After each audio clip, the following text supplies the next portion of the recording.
Welcome to Pindar Poetry. We hope you learned something new. You start by signing into your PSN profile and waking the console. That immediately puts you where you need to be. Once done, press the PS button to open the control center, then navigate to the Games section and select the library icon.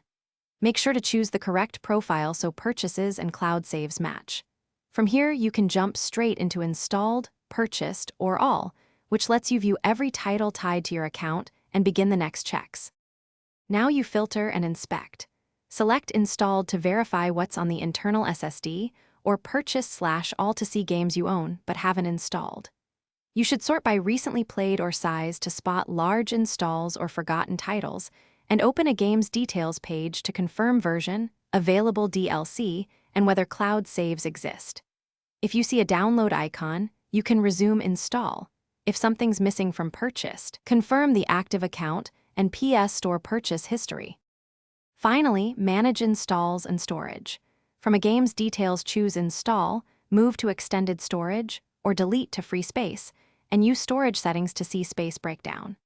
If a purchased game doesn't appear, restore licenses in Settings Users and Accounts, or rebuild the database from safe mode. This fixes many visibility issues.